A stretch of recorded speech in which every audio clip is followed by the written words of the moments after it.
Good evening.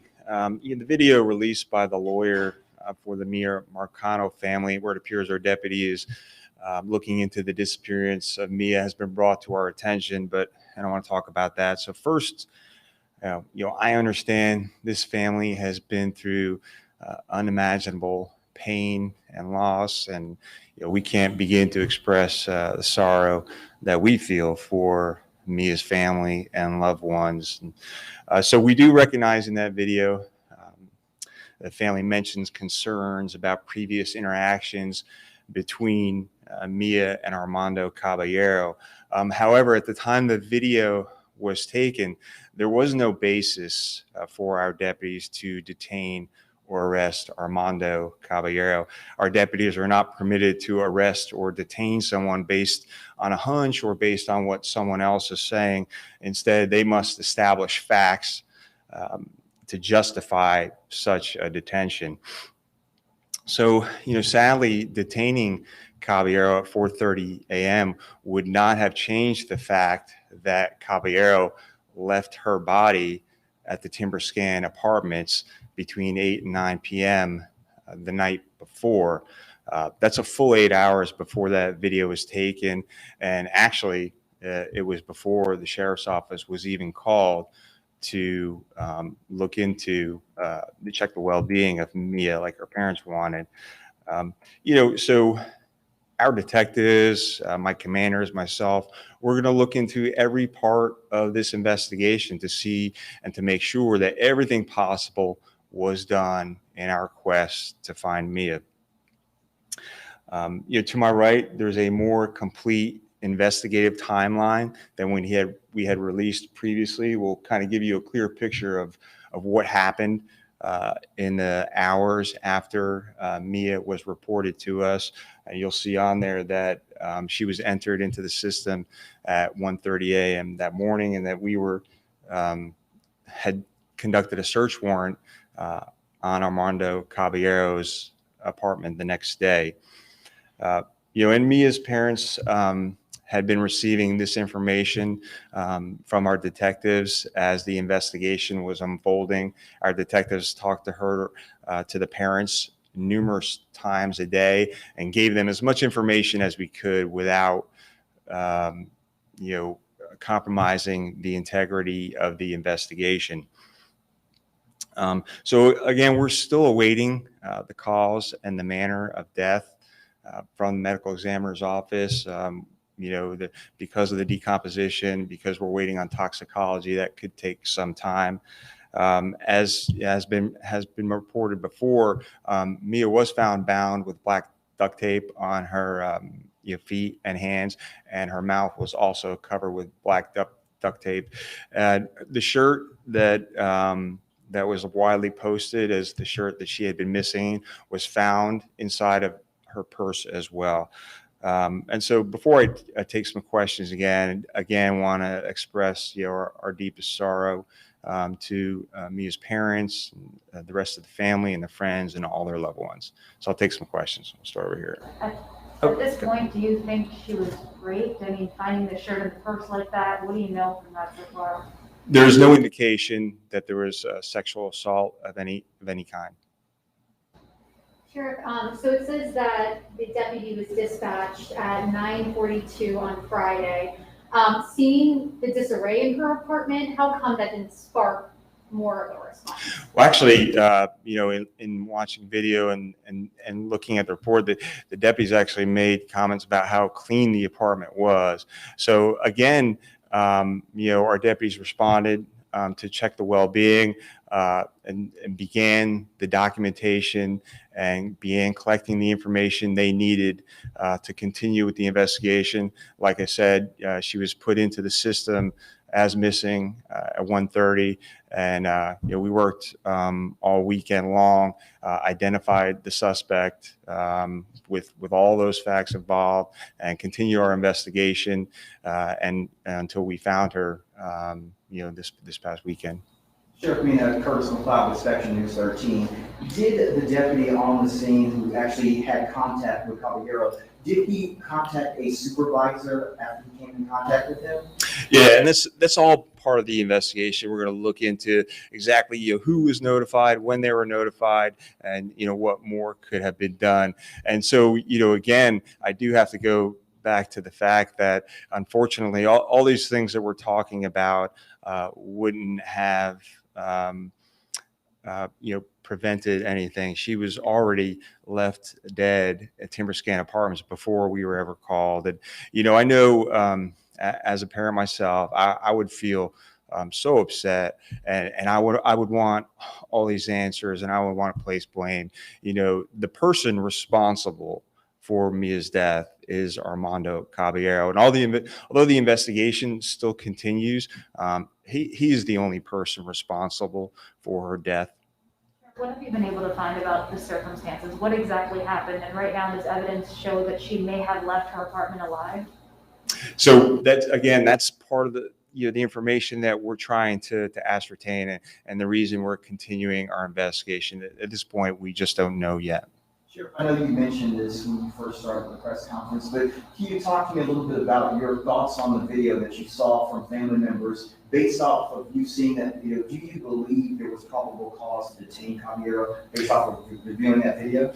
Right. So in reviewing the video, you definitely have some upset family members who are asking some heated questions to Caballero. The deputy is there. It appears to be taking information from Caballero, but there's not enough there in that video, or enough there that happened that night for probable cause to make arrest, or anything to establish any facts that this person has to be detained. Unfortunately, I've been doing this for 30 years. We talk to suspects all the time, and we know they're the person. We know they did it, and sometimes even months later, we know they're still the suspect.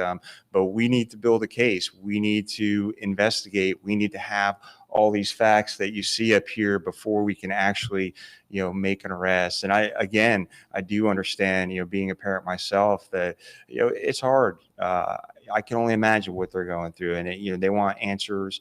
And unfortunately, the two people that have the most answers in this case, Armando Caballero and Miya Marcano, are not with us, and we can't get some of those answers right now. But I'm confident our detectives will be able to find out as much as they possibly can about this case and let everyone know as much as possible. Sheriff, what do you know about obsessive texts between Caballero and Marcano, like we heard in that video, and were there, in fact, from what we've been told, bruises on Caballero and scratches during that initial interaction? Yeah, so I've been told that there was some communication, and like I said in that first press conference, that obviously he had some type of romantic interest in her. And I think as far as the scratches and the bruises, I don't know how visible that those were, but again, that alone doesn't lead up to probable cause for an arrest. Sheriff, what about the fact that the family also say they then followed Caballero to his apartment and saw what they believed was her belongings in his person? Right. And so, they did contact Casper Police Department. They did go in his apartment. Caballero let them into their apartment. Shortly thereafter that, we did obtain a search warrant to search his place as well.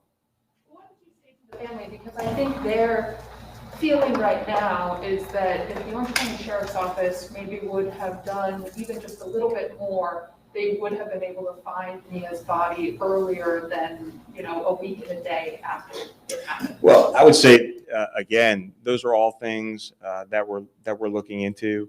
What was done early on, maybe what could have been done more. And again, the person responsible for the death of Miya is Armando Caballero, and unfortunately, she was dead before we ever received that call. But I do understand, the family's concerns, and so we'll be looking into all that. The family attorney has said that the roommate was let in through a back window from a deputy. A deputy said, quote, "This isn't a high priority case." allegedly didn't consider it a crime scene. Is that true? What are you seeing from watching body cam and those initial reports? So, the initial report was extremely detailed, and like I said, she was entered into the system as missing. And so, all those parts about the security of a possible crime scene, that's all the stuff that we're looking into to make sure that we did the best possible build the best possible case that we could. Sheriff, looking at the timeline, was this a planned out attack? Yeah, it's hard to tell. That's part of the investigation. Obviously, the fact that he had been in her apartment earlier in the day, maybe leads us to believe that he had some plan in place. And, I don't know what that is exactly. Did he just plan on confronting her, or did he plan this out? So we're not really sure, but, we're going to try and find those answers for me as parents. We talked about remaining evidence of the cell phone. Has that been found? I know you all have been searching for that. So we're still looking for 2 cell phones, a set of keys, and all that information. So if people find those things, please call the Orange County Sheriff's Office. Sheriff, lastly for me, what would it have taken to establish probable cause to detain Javier? Well, a lot of different things go into that. I think you're getting all of that information. And remember, the initial responding deputy, they don't have all the information that we have now a week and a half later. So all that takes time. But yes, you start to build a case, you start to investigate, and you learn different things about access to apartments. And so yeah, it takes a little bit of time, but we have to make sure we have probable cause.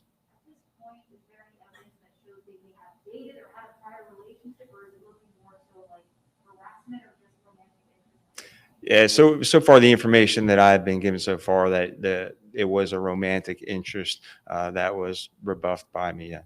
In that video with the family attorney, someone says Tati, and he's talking about this employee Tati. Was she questioned? What do we know about that person? Yeah, so our detectives are some of the best in the world, and they've interviewed every possible person that has any connection to this case that we know about. Caballero is the only person involved? Yeah, and I'll say it again. Armando Caballero is the person responsible for Mia's death. He's the only person that is involved in this case. We're not looking for any other suspects. He is the one responsible for Mia's death. Was Miya Marcano found fully nude when you all? So the way she was found is she did have jeans on. Her shirt was taken off. She was wearing a bra. There was a robe that was on her as well. You talked about reports and video. Will we be getting that soon? When do you think that'll be turned over? So remember, it is an active investigation. So certainly you all can put your requests in, but it's an active investigation. Like I said, there's still a lot of things that we have to do, and so that's why we want to give you a timeline of the things that we did early on. And I will say that this case, the amount of staffing and the manpower and the hours that have been put and the resources that have been put into this case are some of the most I've ever seen in a case. And I've worked some pretty extensive, critical incidents. Last thing for me, it says now that he opened the door at 2:14, then maybe again 4:30. At this point, does it appear he was indeed waiting for her to get off of work? And do you know if she went unwillingly or willingly with him? So there's no doubt he was waiting for her, knowing, she was going to be coming home from work. And so, whether she went willingly or not, I would speculate that she did not go willingly based on everything that we know thus far. Okay, thank you.